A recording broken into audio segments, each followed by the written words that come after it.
కాసేపట్లో వైసీపీ శాసనసభాపక్ష సమావేశం జరగనుంది. కేంద్ర కార్యాలయంలో ఎమ్మెల్సీలు, ఎమ్మెల్యేలతో మాజీ సీఎం జగన్ సమావేశం జరగనుంది. అసెంబ్లీ సమావేశాల నేపథ్యంలో అనుసరించాల్సిన వ్యూహంపై ఎమ్మెల్సీలు, ఎమ్మెల్యేలతో జగన్ చర్చించనున్నారు. దీనిపై మరింత సమాచారం మా ప్రతినిధి రమేష్ అందిస్తారు.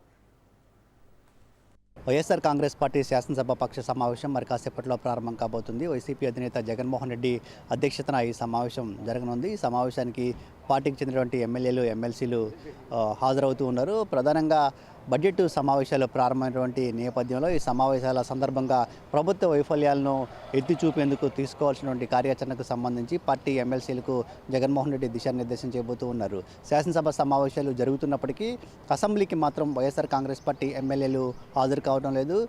జగన్మోహన్ రెడ్డికి ప్రతిపక్ష నేత హోదా ఇవ్వాలంటూ వైఎస్ఆర్ కాంగ్రెస్ పార్టీ గత కొన్నాళ్ళుగా డిమాండ్ చేస్తూ ఉంది. ఈ నేపథ్యంలోనే శాసనసభ సమావేశాలను వైఎస్ఆర్ కాంగ్రెస్ పార్టీ ఎమ్మెల్యేలు బహిష్కరించారు. అయితే శాసనమండలి సమావేశాలకు మాత్రం వైఎస్ఆర్ కాంగ్రెస్ పార్టీ ఎమ్మెల్సీలు హాజరవుతూ ఉన్నారు. ఈ నేపథ్యంలో శాసనమండలిలో ప్రభుత్వ వైఫల్యాలకు సంబంధించి శాసనమండలిలో ప్రభుత్వాన్ని నిలదీయాలని కూడా ఎమ్మెల్సీలకు జగన్మోహన్ రెడ్డి ఈ సమావేశంలో దిశానిర్దేశం చేయబోతున్నారు. ప్రధానంగా కూటమి ప్రభుత్వం అధికారంలోకి వచ్చిన తర్వాత ఎన్నికలకు ముందు ఇచ్చినటువంటి హామీలు అమలు విషయంలో ప్రభుత్వం విఫలమైందంటూ కూడా వైఎస్ఆర్ కాంగ్రెస్ పార్టీ ఆరోపిస్తుంది. ఈ నేపథ్యంలో కూటమి ప్రభుత్వ వైఫల్యాలపైన శాసనమండలి వేదికగా పోరాటం చేయాలని పార్టీ ఎమ్మెల్సీలకు జగన్మోహన్ రెడ్డి దిశానిర్దేశం చేయనున్నారు. మరోవైపు కూటమి ప్రభుత్వం అధికారంలోకి వచ్చిన తర్వాత మెడికల్ కళాశాలను ప్రైవేట్ పరం చేయాలంటూ తీసుకున్నటువంటి నిర్ణయానికి వ్యతిరేకంగా వైఎస్ఆర్ కాంగ్రెస్ పార్టీ ఇప్పటికే పోరాటం చేస్తుంది. ఈ నేపథ్యంలో శాసనమండలిలో కూడా మెడికల్ కాలేజీల ప్రైవేటీకరణ అంశంపైన ప్రభుత్వాన్ని నిలదీయాలంటూ కూడా ఎమ్మెల్సీలకు మాజీ సీఎం జగన్మోహన్ రెడ్డి దిశానిర్దేశం చేసే అవకాశం ఉంది. ఇక ఇటీవల కాలంలో తిరుమల లడ్డు అంశం అనేది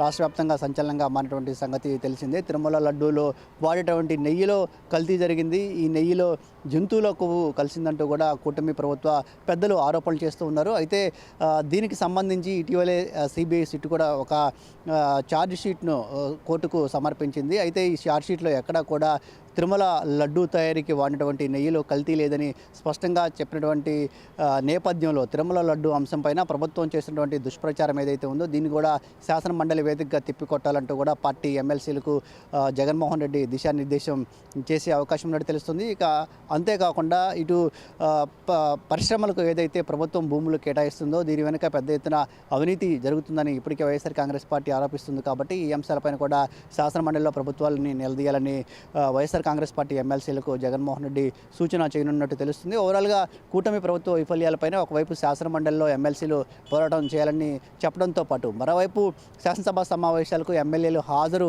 కాకపోయినప్పటికీ శాసన సభ జరుగుతున్నటువంటి రోజుల్లో ప్రభుత్వ వైఫల్యాలను ఎమ్మెల్యేలు కూడా విస్తృతంగా ప్రజల్లోకి తీసుకెళ్లేందుకు తీసుకోవాల్సినటువంటి కార్యాచరణకు సంబంధించి కూడా ఎమ్మెల్యేలకు జగన్ దిశానిర్దేశం చేసే అవకాశం ఉంది. ప్రధానంగా కూటమి ప్రభుత్వం అధికారంలోకి వచ్చిన తర్వాత మూడోసారి బడ్జెట్ ప్రవేశపెడుతున్నటువంటి నేపథ్యంలో బడ్జెట్లో కేటాయింపులు ఏ విధంగా ఉండబోతున్నాయో చూసిన తర్వాత బడ్జెట్లో ప్రజారంజకంగా ఉంటుందా లేదంటే ప్రజా వ్యతిరేక విధానాలను బడ్జెట్లో రూపొందిస్తారో చూసిన తర్వాత దీనిపైన కూడా పెద్ద ఎత్తున పోరాటం చేసే దిశగా వైఎస్ఆర్ కాంగ్రెస్ పార్టీ అధినేత ఆలోచన చేస్తూ ఉన్నారు. ఈ నేపథ్యంలోనే బడ్జెట్ పెట్టిన తర్వాత ఇటు శాసన మండలిలో పార్టీ ఏ విధంగా తమ వాయిస్ను వినిపించాలి, అంతేకాకుండా బయట ఎమ్మెల్యేలు కావచ్చు పార్టీ శ్రేణులు ఏ విధంగా తమ వాయిస్ను వినిపించాలనే అంశాలకు సంబంధించి కూడా ఈరోజు జరిగేటటువంటి శాసనసభ పక్ష సమావేశంలో పార్టీ నేతలకు జగన్మోహన్ రెడ్డి దిశానిర్దేశం చేయబోతూ ఉన్నారు. Vote studio.